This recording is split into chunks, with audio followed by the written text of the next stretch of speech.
பெரண்டை செடி நம்ம வீட்டு பால்கனிலேயே வளர்னதாண்டி மோஸ்ட்லி வந்து நான் பெரண்டை சட்னி செய்வேன். இப்போ வெயில் அதிகமாக இருக்கிறதுனால நல்லா காய ஆரம்பிச்சிருச்சுங்க. ஸோ இவ்வளோ ஆசையாக வளர்த்துட்டு காஞ்சி போயிருமேன்னு சொல்லிட்டு வேகமாக போயிட்டு கட் பண்ணி பெரண்டை பொடி செஞ்சு வச்சிடலான்ட்டு தாங்க போயாச்சு. பெரண்டையோட மருத்துவ குணங்களை பற்றி நான் சொல்லி உங்களுக்கு தெரியணும்னு அவசியம் இல்லை. எலும்புகளுக்கு வந்து ஒரு முக்கியமானது இந்த பெரண்டை. அதோட ஸ்ட்ரக்சரே வந்து பார்த்திங்கன்னா நம்மளுக்கு அப்படி தான் இருக்கும். பார்த்தீங்களா, ஜாயிண்ட்டாக நம்ம போன்ஸ் மாதிரி தான் இருக்கும். ஸோ இந்த பெரண்டையை வச்சு ஒரு சூப்பரான ஹெல்த்தியான பெரண்டை பொடி எப்படி பண்ணுறதுன்னு பார்க்கலாமா?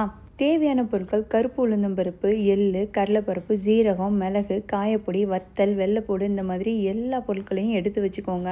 எல்லாத்தையும் ஒன்று ஒன்றா தனித்தனியாக வந்து நம்ம பேனில் ஃப்ரை பண்ணிக்கணுங்க. இது ஃப்ரை பண்ணும்போது எண்ணெயெல்லாம் தேவையில்லை. நம்ம பிரண்டையை ஃப்ரை பண்ணும்போது மட்டும் கொஞ்சோல நல்லெண்ணெய் விட்டு ஃப்ரை பண்ணிக்கோங்க. அவ்வளோதாங்க. நல்லா ஆற வச்சு மிக்சியில் போட்டு எடுத்திங்கன்னா சூப்பரான பிரண்டை பொடி வந்து ரெடி. இவ்வளோ வேலையெல்லாம் என்னால் பண்ண முடியாதுப்பா, எனக்கு ஈஸியாக ஏதாச்சும் ஷார்ட்கட் வேணும்னு நினச்சிங்கன்னா அதுக்கும் ஒரு ஆப்ஷன் இருக்குது. நம்ம ஃபிட் அண்ட் ஃபுட்டில் வந்து பிரண்டை பொடியே ரெடிமேடாக கிடைக்குதுங்க. அவ்வளோ ஹெல்த்தியாக நம்ம வீட்டில் எப்படி பண்ணுவோம் அதே மாதிரி சுத்தமான முறையில் செஞ்சு கொடுத்துட்ருக்காங்க. ஸோ உங்களுக்கும் இந்த ஹெல்த்தியான பிரண்டை பொடி வேணுமா? கீழே தெரிகிற வாட்ஸ்அப் நம்பருக்கு மெசேஜ் பண்ணி வாங்கிக்கோங்க. Thank you so much. பை.